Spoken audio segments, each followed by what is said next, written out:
नमस्कार, जनता टीवी देख रहे हैं आप। मैं हूं आपके साथ अमन त्रिपाठी। बुलेटिन में बात होगी कुछ अहम खबरों की। जम्मू कश्मीर के पहलगाम में हुए आतंकी हमले में मारे गए लोगों को मुख्यमंत्री पुष्कर सिंह धामी ने श्रद्धांजलि दी। उन्होंने कहा कि जम्मू कश्मीर के पहलगाम में हुआ आतंकी हमला कायरतापूर्ण और घिनौनी मानसिकता से प्रेरित था। यह मानवता पर एक कायराना हमला था। दोषियों को सजा जरूर दी जाएगी। में और जम्मू कश्मीर में घूमने के लिए गए हुए थे, पर्यटन के लिए गए हुए थे और उनकी नृशंस हत्या की गई। और हत्या ही नहीं, हत्या भी बहुत घिनौने तरीके से, जिहादी मानसिकता से, नाम पूछकर कि क्या ये हिंदू हैं, उसके बाद उनको गोली मारी गई। उसकी जितनी निंदा की जाए, पूरे देश के लोग आज शुद्ध हैं, लोगों के अंदर आक्रोश है, क्रोध है, देशवासी दुखी हैं। मैं सबसे पहले उस घटना में जो हताहत हुए हैं, जिनकी जान गई है, मैं उन सभी को अपनी श्रद्धांजलि अर्पित करता हूं और भगवान से प्रार्थना करता हूं कि भगवान उनको अपने श्री चरणों में स्थान दे। और उन आतंकवादियों को भी ये कहना चाहता हूं कि यह वो भारत नहीं है कि आप कोई भी घटना करिए और आसानी से बचकर निकल जाएंगे। ऐसा हो नहीं सकता। ये मोदी जी का भारत है। उन राक्षसों को जिन्होंने ऐसा शर्मनाक इस घटना को अंजाम दिया है, उन राक्षसों का अंत भारत की सेना हमारे प्रधानमंत्री मोदी जी के नेतृत्व में अवश्य करेगी। भाइयों, मुख्यमंत्री धामी ने ऋषिकेश में मल्टी स्टोरी पार्किंग और गंगा कॉरिडोर परियोजना के पहले चरण में आइकन सिटी ऋषिकेश में राफ्टिंग बेस स्टेशन का शिलान्यास किया। इस दौरान मुख्यमंत्री धामी ने ऋषिकेश नगर निगम परिसर में बहुप्रतीक्षित मल्टी स्टोरी पार्किंग और निगम भवन का शिलान्यास कर ऋषिकेश को एक सौगात दी है। ऋषिकेश में टूरिज्म को बढ़ावा देने के लिए मल्टी स्टोरी पार्किंग और केंद्र सरकार की गंगा कॉरिडोर परियोजना को लेकर शिलान्यास कर निर्माण कार्य को हरी झंडी दे दी गई है। तो ये अपने आप में एक बड़ी शुरुआत है और आदरणीय प्रधानमंत्री जी के नेतृत्व में हम लोग उत्तराखंड की ये जो ऋषिकेश, सोनीपत और नरेंद्र नगर आसपास का जितना क्षेत्र है, इस पूरे क्षेत्र को जो है मॉडर्न क्षेत्र के रूप में डेवलप करेंगे। आने वाले हमारे पर्यटकों की संख्या बढ़ेगी, तीर्थयात्रियों की संख्या बढ़ेगी, यहाँ रोजगार बढ़ेगा, स्वरोजगार बढ़ेगा, हमारी आर्थिकी बढ़ेगी। मैं सभी को शुभकामनाएं।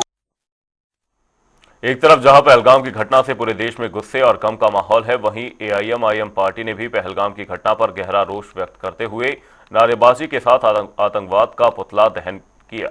इस दौरान दर्जनों पार्टी कार्यकर्ताओं ने जोरदार नारेबाजी करते हुए पाकिस्तान मुर्दाबाद के नारे भी लगाए। इस मौके पर एआईएमआईएम के प्रदेश अध्यक्ष ने कहा कि पहलगाम की घटना की जितनी भी निंदा की जाए कम है। ऐसे लोग किसी धर्म के नहीं हो सकते। पहलगाम में आतंकवादी गतिविधियां जो हुई हैं, जो घटना घटी है, जिसमें हमारे 28 लोग शहीद हुए हैं, उन सब के लिए पूरे मुल्क के अंदर गुस्सा है। आज हमने भी ऑल इंडिया मजलिस इत्तेहादुल मुस्लिमीन की तरफ से पाकिस्तान बनाम आतंकवाद का पुतला यहाँ दहन किया है बादशाह होटल के चौक पर। और हम लोगों ने, तमाम लोगों ने यहाँ इकट्ठे होकर, मुसलमानों ने, हिंदुओं ने, सिखों ने, सब लोगों ने ये पैगाम दिया है कि वो जो नफरत यहाँ फैलाना चाहते हैं वो नफरत यहाँ नहीं होगी। यहाँ इस मुल्क के लोग, हिंदू हो या मुसलमान हो, सिख हो या ईसाई हो, वो सब लोग इकट्ठे हैं, वो एक है। पाकिस्तान की जो साजिश है वो नाकामयाब होगी। वो इंशाअल्लाह हम मुसलमान वो उनकी कोशिश यहाँ कामयाब नहीं होने देंगे और हम अपने मुल्क को सब लोग इकट्ठे होकर रहेंगे, साथ रहेंगे और मिलकर आगे बढ़ाएंगे। हम चाहते हैं अपने देश की सरकार से कि तुरंत उस पर हमला किया जाए, तुरंत हमला कर उन लोगों के मंसूबों को नेस्तो नाबूद किया जाए जो हम पिछले 30-35 साल से हमारे मुल्क के साथ किया जा रहा है। पहलगाम में हुए आतंकी हमले के बाद मारे गए लोगों के प्रति लोग संवेदना व्यक्त करने के साथ ही आतंकवाद के खिलाफ कठोर कार्रवाई करने की मांग कर रहे हैं। वहीं मसूरी में भी मुस्लिम समुदाय के लोग मस्जिदों पर इकट्ठा हुए और काली पट्टी बांधकर नमाज अदा की। साथ ही हमले में मारे गए लोगों की आत्मा की शांति के लिए 2 मिनट का मौन रखा। इस मौके पर मुस्लिम समुदाय के लोगों ने पाकिस्तान मुर्दाबाद और हिंदुस्तान जिंदाबाद के नारे लगाए। जी, मैं उसके बारे में यही कहना चाहता हूँ कि कश्मीर पहलगाम में जो ये हादसा पेश आया, हम सभी के लिए बड़ा दर्दनाक हादसा है।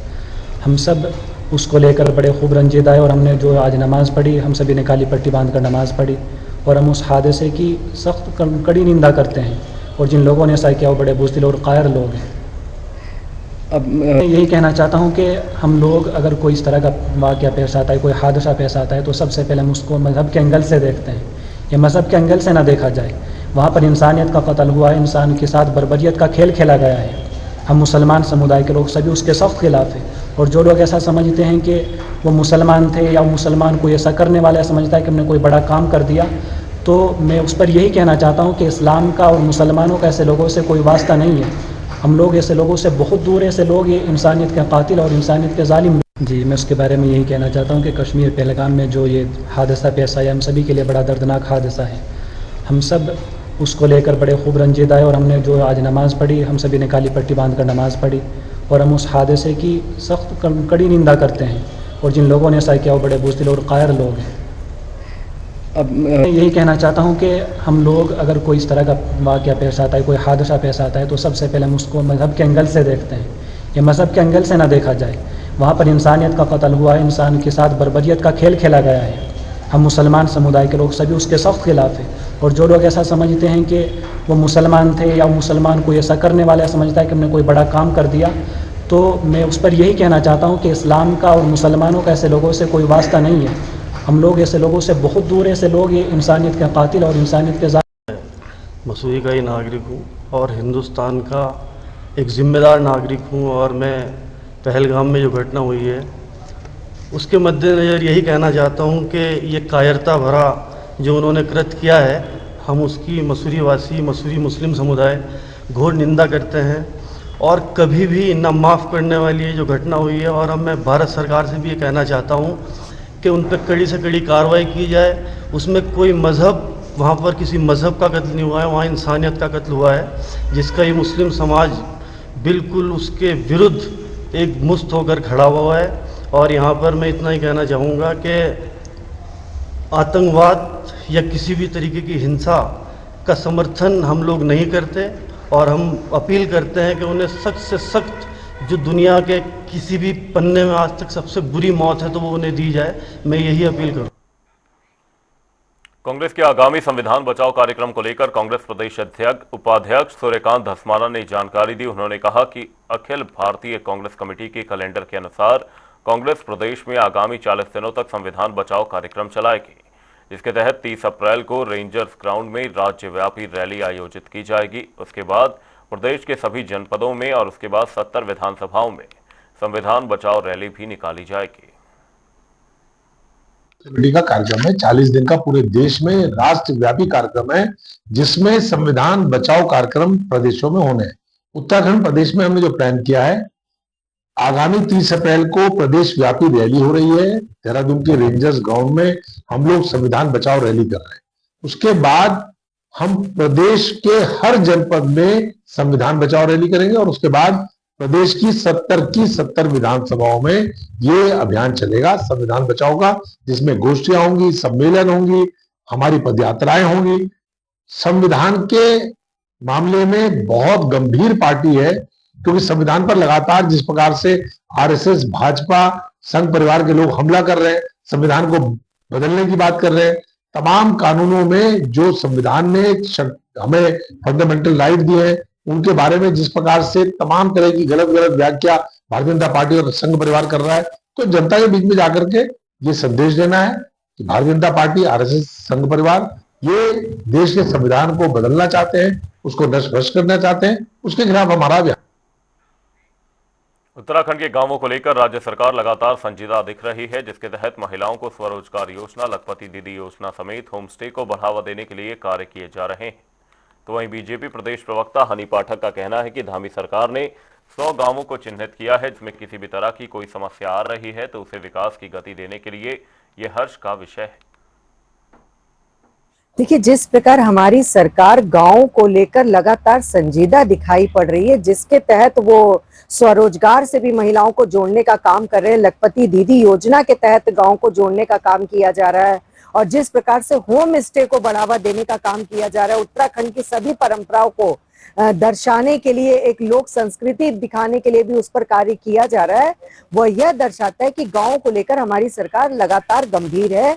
उसी क्रम में मुख्य सचिव आनंद वर्धन जी ने 100 गांवों को चिन्हित किया है, जिसमें किसी भी प्रकार की अगर कोई समस्या आ रही है, कोई उसमें कमी रह गई है, तो उसमें विकास की गति को प्रदान करने के लिए यह हर्ष का विषय है कि 100 गांवों को चिन्हित किया जा रहा है कि किसी भी तरीके की समस्याओं से उसको निदान दिलाया जाए, जिससे हमारी उत्तराखंड की जनता खुश रहे और रोजगार के साथ रहे और जिससे उत्तराखंड की जनता का आगे तक भला हो, क्योंकि आने वाले दशक उत्तराखंड का दशक होगा। ये चीज हमारे यशस्वी प्रधानमंत्री नरेंद्र मोदी जी ने पहले ही कह रखा है और उसको गतिशील करने के लिए लगातार हमारे मुख्यमंत्री श्री पुष्कर सिंह धामी जी कार्यरत है। शहर भर की स्ट्रीट लाइटों की स्थिति का जायजा लेते हुए देहरादून की नगर आयुक्त नमामि बंसल ने स्ट्रीट लाइट के लिए समीक्षा बैठक कर शहर का स्थलीय निरीक्षण किया। इस बीच नगर आयुक्त उन्होंने कहा कि स्ट्रीट लाइट कंपनियों को नगर निगम क्षेत्र की स्ट्रीट लाइटों को चालू स्थिति में रखने के निर्देश दिए गए। जो हमारे नगर निगम क्षेत्र में जितनी भी स्ट्रीट लाइट्स हैं, जो कुछ पुरानी भी हैं और कुछ अभी नई हाल में लगाई गई हैं, उन सभी के मेंटेनेंस का कार्य कंपनी को सौंपा गया है और उनके द्वारा 99% लाइट्स को at any given point of time चालू स्थिति में रखना का कमिटमेंट है। तो उसी के क्रम में आज निरीक्षण किया गया कि जो उनके द्वारा लगभग 40 टीमें लगाई गई हैं ग्राउंड पर रिपेयरिंग के कार्य के लिए, उनमें जीपीएस कोऑर्डिनेट के अनुसार ग्राउंड पर क्या कितनी टीम्स मौजूद थी और किस प्रकार से क्या कार्रवाई की जा रही थी। तो उसी सब के क्रम में पाए गए जो कमियां पाई गई, उनके क्रम में कंपनी को चेतावनी जारी की गई है और ये कहा गया है कि इनको जल्द से जल्द दुरुस्त कर लिया जाए। आगामी मॉनसून सीजन में विशेष रूप से स्ट्रीट लाइट की जो समस्या है उसमें रिपेयरिंग के कार्य को लेकर कोई भी लापरवाही ना बरती जाए और उस सब के लिए एक प्रॉपर एक्शन प्लान तैयार कर। देहरादून में अवैध प्रतिबंधित मछली पालन को लेकर नगर निगम ने बड़ी कार्रवाई की है। स्थानीय लोगों और पार्षद की शिकायत पर देहरादून के मेयर सौरभ थपलियाल के साथ नगर निगम की टीम ने मौके पर पहुंचकर क्षेत्र के मालिक पर 50,000 रुपए की चालानी कार्रवाई की और अब तालाबों को मिट्टी से ढकने का भी कार्य किया जा रहा है। यहाँ पर शहरी क्षेत्र में और अवैध रूप से मछली पालन केंद्र इन्होंने बनाया हुआ था। हमको इसकी जानकारी मिली जब कुछ मछलियाँ हमारे जो वहाँ के स्थानीय हमारे पार्षद हैं रोहन चंदेल, उन्होंने जाके और हमें वीडियो दिखाई, फोटोग्राफ दिखाए कि वहाँ पे मछली पालन हो रहा है और वो भी अवैध मछली और साथ ही मरी हुई मछलियाँ एक उन्होंने ड्रमों में रखी हुई हैं, न जाने वो बेचने के लिए रखी हैं या क्या करने के लिए रखी हैं और उससे जो बदबू है पूरे क्षेत्र में फैल रही है। तो हमने कल अपनी टीम भेजी थी तो वहाँ 50,000 रुपये का उन्होंने उसको चालान किया और साथ ही हमको पता चला तो उसके बाद हमने उसको पता करवाया तो जो मछलियाँ थी वो दिखवाई तो पता चला कि वो मछलियाँ जो हैं वो प्रतिबंधित हैं और वो थाई मंगूर करके वो प्रजाति है जो कि जिसको खाने वाले को कैंसर तक हो जाता है। तो इस प्रकार की वो मछली यहाँ पे पालन हो रहा है इतने बड़े स्तर पे, 6-7 बड़े बड़े तालाब हैं। हमने वहाँ जाके देखा मौके पर तो क्योंकि वो उसका पानी जो है वो रिछ के नाले में भी जा रहा है, बीमारी फैलने का खतरा है। आजकल डेंगू का वैसे ही इतना प्रकोप शुरू हो गया है तो उसके साथ साथ हमने कहा कि ये बड़ा मामला है। तो जाके आज वहाँ पे देखा तो देखने के बाद हमने वहाँ पे स्थिति देखी कि मछलियाँ मरी पड़ी हैं और तालाबों में भी, और फिर हमने उसको क्योंकि हमारे साथ जो मत्स्य विभाग वाले उसके अधिकारी भी हमारे साथ थे तो उन्होंने बताया बड़ा घातक है, ये जो मछलियाँ हैं सारी की सारी मरने वाली हैं क्योंकि इसमें क्या है, ये बीमारी जब फैलती है तो सारी मछलियाँ मरती हैं। पिछले कुछ दिनों से यहाँ पर पूरे क्षेत्र में बदबू की समस्या आ रही थी। हमें लग रहा था कोई पीछे नाला है चंदन नगर में तो उसमें कोई जानवर या कुछ प्राणी जो है इस तरीके का कुछ मर गया होगा जिसके कारण ही। तो मैंने जब कर्मचारियों को वहाँ पे मौके पे भेजा तो उन्हें वहाँ पे कुछ मिला नहीं। ढूंढते जांच पड़ताल करते हुए जब हमने नाला पार करा तो यहाँ पर पीछे काफी बड़ा बगान है चौधरी जी का। तो चौधरी जी के यहाँ जब हम पहुंचे तो हमने देखा कि वहाँ पर मछली का जो तालाब है वह बने हुए थे और वहाँ पर सैकड़ों की तादाद में जो है मछलियाँ जो कि थाई मंगूर के नाम से बहुत फेमस है ये मछली, क्योंकि ये जो है ये FCI के माध्यम से द्वारा जो है ये बैन भी है और इसकी ये प्रतिबंधित मछली है। तो हम देख के बड़े हैरान थे कि किसी बीमारी के कारण ये सब मछलियाँ जब मर गई हैं तो वो तालाब के ऊपर तैर रही थी और इन्होंने वहीं पर नाले के पास गड्ढा कर तो कुछ मछलियाँ उस पर दबाने के प्रयास करा, जिसके कारण पूरे क्षेत्र में जो है बदबू आ गई।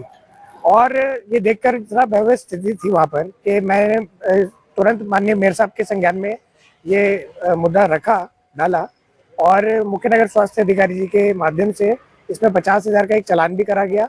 आज इसका निरीक्षण माननीय मेयर साहब, माननीय राज्य मंत्री हमारे श्याम अग्रवाल जी और कमिश्नर मैडम और नगर निगम की पूरी टीम और साथ में फिशरी डिपार्टमेंट के कुछ लोगों ने साथ में यहाँ पर जो निरीक्षण करा है उसमें पाया गया है कि मछलियां जो है किसी बीमारी के कारण मरी हैं और तत्काल प्रभाव से नगर निगम ने इस पे जो है गड्ढे बंद करने के लिए जेसीबी मशीन का लगाकर कार्य लगाकर साथ में इन गड्ढों में ब्लीच गिरवाने का काम भी करा है। पहलगाम आतंकी हमला घटने के बाद दून पुलिस का अभियान तेज हो गया है। एसएसपी देहरादून ने सभी थाना प्रभारियों को निर्देश दे दिए कि वे वर्दी और सुरक्षा सामग्री बेचने वाले दुकानों की सूची तैयार करें और बिना पहचान पत्र की बिक्री पर रोक सुनिश्चित करें। दरअसल पहलगाम में हुई दुखद घटना में शामिल आतंकवादियों ने आर्मी की वर्दी पहनकर घटना को अंजाम दिया था, जिसके बाद देहरादून में ये निर्देश जारी किए गए हैं। स्वास्थ्य विभाग ने डेंगू टेस्ट की दर निर्धारित कर दी है, जिसके चलते मुख्य चिकित्सा अधिकारी देहरादून डॉक्टर मनोज कुमार शर्मा ने बताया कि निर्धारित दर से अधिक शुल्क लेने पर सख्त कार्रवाई की जाएगी। साथ ही उन्होंने बताया कि उनकी अध्यक्षता में जनपद के रक्तकोष संचालकों और निजी पैथोलॉजी लैब प्रतिनिधियों की एक बैठक भी हो चुकी है, जिसमें निर्देशित किया गया कि डेंगू टेस्ट के लिए निर्धारित अधिकतम दरों की सूची निजी चिकित्सालयों, लैब के वेटिंग एरिया, बिलिंग काउंटर पर चस्पा करनी होगी। हाँ, देखिए माननीय जिलाधिकारी महोदय द्वारा भी इस संबंध में निर्देशित किया गया था, जो जनरल बैठक हुई थी, और उसके बाद कल हमने सभी ब्लड बैंक और पैथोलॉजी लैब के साथ जो प्राइवेट हैं उनके साथ में हमने बैठक की। गवर्नमेंट के पैथोलॉजी के लोग भी थे और प्राइवेट के भी थे, तो इस संबंध में उनसे सलाह मशवरा भी किया गया। कुछ दरें जो पूर्व से निर्धारित थी वो हमारे द्वारा पूर्व में उसके लिए जारी भी कर दिए गए हैं रेट।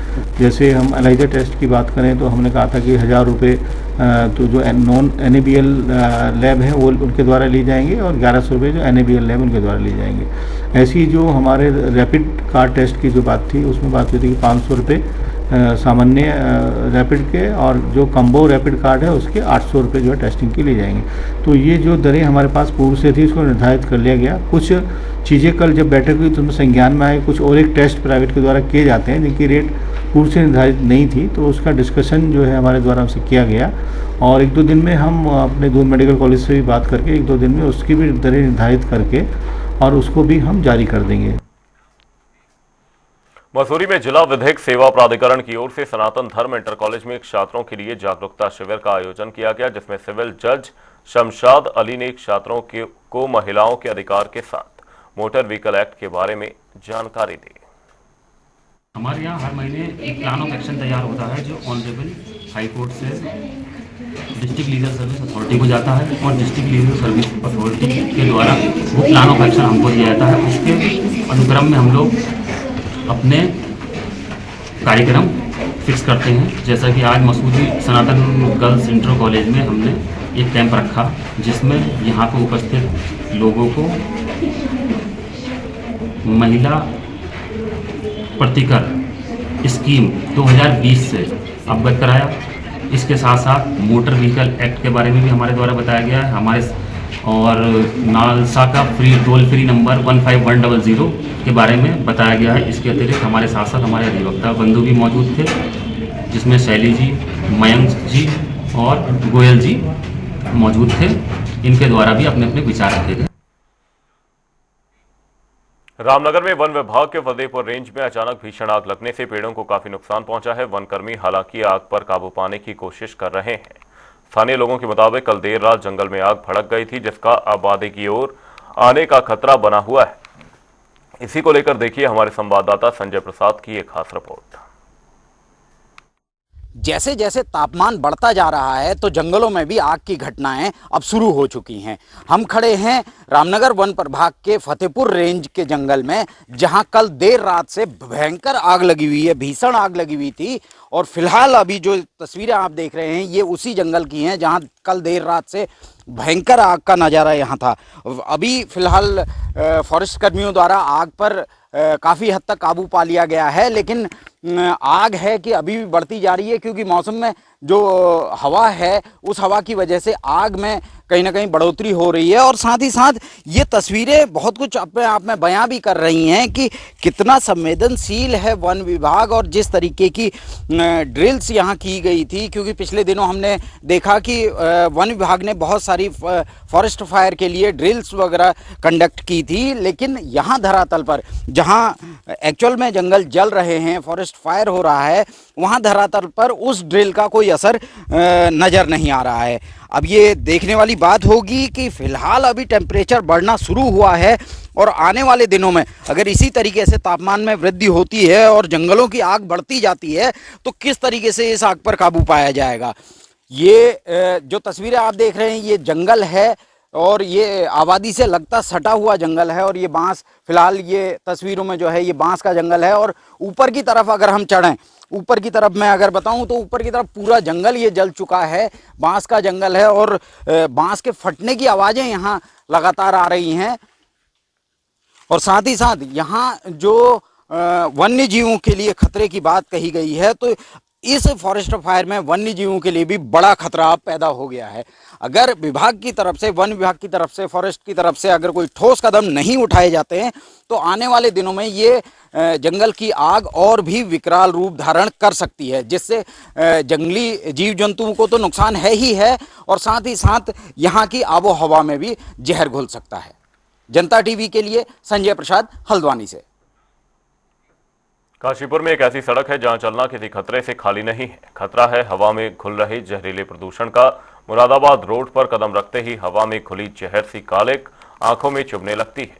वजह है यहाँ के बड़े बड़े उद्योग, जिनकी चिमनियों से उठता धुआं अब सिर्फ आसमान नहीं, लोगों की जिंदगी भी ढकने लगा है। एक और जहां जहरीली हवा से दुर्घटनाएं बढ़ रही हैं, वहीं दूसरी ओर कांग्रेस ने इसके लिए प्रशासन पर आरोप लगाया है। रिपोर्ट देखिए।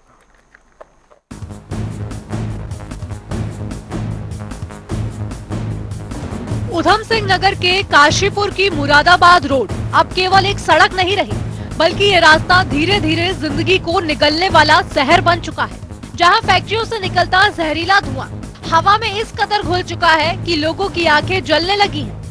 स्थानीय लोगों का कहना है कि यहाँ प्रदूषण का स्तर इतना खराब है कि सांस लेना तक मुश्किल लगने लगता है। जो पेपर मिलते हैं, जो उड़ती है, डस्ट उड़ती है, उससे आंखों को बहुत नुकसान होता है और अगर कोई हेलमेट नहीं लगाएगा तो अगर आंखों में चली जाएगी तो बहुत दिक्कत आती है। और ये सुबह 6 बजे से लेके 8-9 बजे तक रात में ऐसी उड़ती रहती है। कई शिकायत नहीं, गाड़ी चलाने में परेशानी हो रही है, डस्ट आ रही है आंखों में ना बहुत ज्यादा, और कपड़े भी गंदे हो रहे हैं। कहाँ से आ रही है? ये रोड पे ही है, ये फैक्ट्रियों की वजह से ये जितनी भी डस्ट है, ट्रैफिक भी काफी है। वहाँ से अभी आए हैं तो वहाँ पे धूल बहुत ज्यादा थी, आंखों सामने का दिखना भी मुश्किल हो रहा है और रोड भी इतनी ज्यादा टूट रही है कि उस पे स्कूटी भी सही से नहीं चल पा रही है। ये आसपास की जितनी भी फैक्ट्री है, यहाँ से समस्या ये तो ये है कि यहाँ पे धूल बहुत ज्यादा है। या धूल की वजह से ये समझ लो इतनी समस्या आ रही है कि जिसका कोई भी मतलब लिमिट नहीं है। आंखों में इतनी धुंध पड़ रही है, आए दिन एक्सीडेंट हो रहे हैं धुंध की वजह से। बस यही कहना चाहता हूँ। फैक्ट्रियों से डस्ट निकल रही है, इस तरीके की परेशानियां लोगों को वाहन चलाने में। डस्ट की वजह से भी बहुत परेशानी पड़ रही है, आंखें खराब हो रही है लोग बागों की और खेती को भी ये नुकसान दे रही है। बहुत ज्यादा परेशानी आ रही है। दिक्कत हो रही है सर। किस तरीके की दिक्कत आ रही है? धूल आंखों में आ रही है और भी अभी गर्मी का मौसम है तो ज्यादा दिक्कत हो रही है। वहीं इसको लेकर कांग्रेस नेत्री अलका पाल का कहना है कि काशीपुर में लगता है प्रदूषण बढ़ रहा है, पर बावजूद इसके राज्य प्रदूषण नियंत्रण बोर्ड पूरी तरह से खामोश है। उन्होंने गंभीर आरोप लगाते हुए कहा कि ये प्रदूषण नियंत्रण बोर्ड और स्थानीय फैक्ट्रियों के मालिकों के बीच मिलीभगत के कारण हो रहा है। ये एक सुनियोजित भ्रष्टाचार है जिसमें आम जनता की सेहत को दांव पर लगाकर उद्योगों को खुली छूट दे दी गई है। काशीपुर में जो प्रदूषण का बढ़ता हुआ स्तर है उसको देख करके आपका सवाल बिल्कुल वाजिब है और मुझे तो ऐसा लगता है कि प्रदूषण बोर्ड और कहीं ना कहीं उद्योगों की आपस में काशीपुर में कोई मिलीभगत है। उद्योगों में प्रदूषण को दूर करने के लिए जो ईटीपी प्लांट लगाया जाता है प्रदूषण को दूर करने के लिए और इंडस्ट्री से निकलने वाले जो प्रदूषक तत्व हैं उनको दूर करने के लिए, अगर ईटीपी प्लांट प्रॉपर तरीके से चालू हो, इसको देखने की पूरी जिम्मेदारी प्रदूषण विभाग की होती है। तो जिस तरह का आपका सवाल है, ना तो कोई किसी तरह के धूल के कण और राख, जो काली राख उड़ती है, लोगों की आंखों में आती है, सड़कों पे और घरों में आती है, इस तरह की समस्या ना हो। ऐसा लगता है प्रदूषण विभाग पूरी तरह से कुंभकर्ण की नींद सोया हुआ है और जनता को जो इस तरह की सामना करना पड़ता है परेशानियों का, उनकी आंखों को लेकर के भी, उनकी आंखों के स्वास्थ्य को, आंखों की सेहत को भी इससे नुकसान है और साथ ही साथ इसमें आए दिन जो दुर्घटनाओं के जो संभावनाएं रहती है उसको लेकर के भी एक जनता को ही ये परेशानी का सामना करना पड़ रहा है। इसके लिए पूरी तरह से प्रदूषण विभाग उत्तरदायी है और प्रदूषण विभाग को चाहिए कि सबसे पहले कुंभकर्ण की नींद से उठ करके और अपने कर्तव्यों को समझते हुए अपने कामों को प्रॉपर ढंग से निपटाए। काशीपुर की दमघोटू हवा अब हर रोज लोगों की जिंदगी के लिए खतरा बन चुकी है। यहाँ के फैक्ट्रियों से निकलते जहरीले धुएं ने न केवल हवा को बल्कि लोगों की आंखों और सांसों को भी संक्रमित कर दिया है। वहीं प्रशासन और प्रदूषण नियंत्रण बोर्ड की चुप्पी ने इस समस्या को और भी जटिल बना दिया है। अब सवाल यही है कि क्या काशीपुर की यह घातक हवा कभी साफ हो पाएगी? प्रशासन इस पर कब तक कार्रवाई करेगा, ये भी देखने वाली बात होगी। काशीपुर से अजहर मलिक की रिपोर्ट। बुलेटिन में फिलहाल के लिए सिर्फ इतना ही। रुकेंगे एक छोटे से ब्रेक के लिए। देखते रहिए जनता टीवी।